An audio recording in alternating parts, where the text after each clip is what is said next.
It has begun.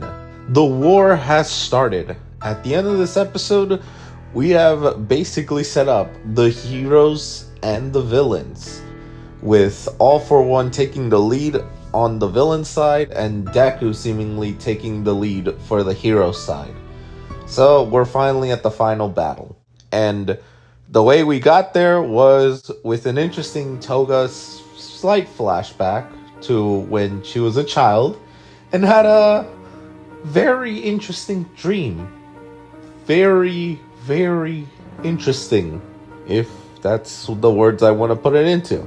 But seems like Dabi notices that, yeah, that place sorta still haunts her, so he burns it down for her. The way I kind of interpret this assistance, considering how they're acting like siblings, is Dabi sees Toga that she's struggling with this place. This place does bother her regardless of what she says. It is something from the past. So what he's doing is burning down the past. And basically having her reminded that no matter what happens, that they need to be focused on the next day, because the next day is what will matter more. Moving on from that, we have our boy Spinner back in play and basically taking Redestro's place in this final conflict, showing that, yeah, he doesn't view himself as the leader that they need him to be, but he's willing to step up for Shigaraki's sake.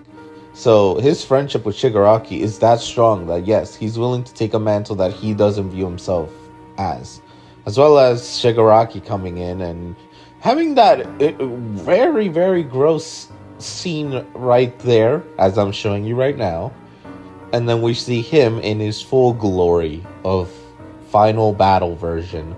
And I must say, All For One's doing a good job tricking that's Shigaraki, because we all know that All For One is controlling him. At least the All For One within Shigaraki. Aside from that, we do have All For One telling the agents that are within UA to start causing trouble in order to get Deku kicked out. However, it's funny that their plan basically happened without them, because Deku and his group left, so that way they can kind of keep the danger away from UA, while whenever the final battle starts, UA can evacuate. So while in the new place, it is worth noting that Shoto did act it off, which everyone did notice, and we do have him speaking with Ida, Kirishima, and Bakugo about like his brother. Like, he doesn't know what Toya likes and all this and that, which Bakugo makes a funny comment. This is probably one of the rare times I've actually laughed at one of Bakugo's comments, because I mean, yeah, that's kind of funny. But we got Deku and Ochako's conversation.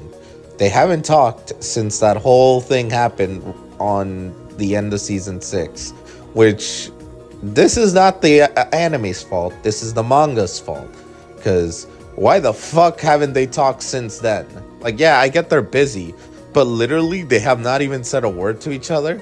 Is that where we're heading with this? Anyway, it doesn't matter.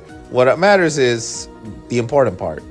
Ochako is starting to rethink her whole viewpoint, because during the events of trying to save Deku and also get the people to accept Deku back into UA, she had a thought about Toga when she cried in regards to this whole perspective of a villain is a villain, a hero is a hero. And she started realizing that perhaps there's more than meets the eye to these villains. Like, yeah, they've done bad things. They should not be forgiven for that. But what if their mindset is not the same as, like, their common sense is not the same as, like, a normal person? What if their common sense is a bit skewed? That changes the game a bit, which was also noted by Deku and his thing. While things were going on in season 6 against All For One / Shigaraki in the Vestige world, he did saw the little kid inside, so he knows he needs to save Tenko. And yeah, it shows that Deku and Ochako are on the same wavelength, that yeah, they're gonna beat their respective rival villain, but they're gonna try to save them as well. So moving on from that, we do have All For One trying to verify that the plan is coming together, that Deku's going to be alone, set up, and captured and killed. And yeah, he is tricked because when he arrives, he's all confident and fucking cocky, and Aoyama, one of the rare times he's shown himself to be a badass, just strikes him down. Well, not really like takes him down, but attacks him.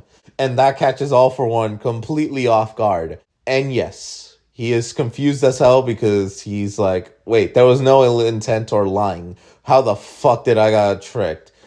Oh, it doesn't matter. You guys are fucked anyway, and just starts summoning all of the villains to come in and try and help out. Only for Deku and Aoyama, while Aoyama is saying things that is pretty fucking cool. They have what it looks like to be Kurogiri helping them, only for a glimpse to show that it's the fucking asshole from Class 1B who's coming in clutch and using that ability to send all the heroes.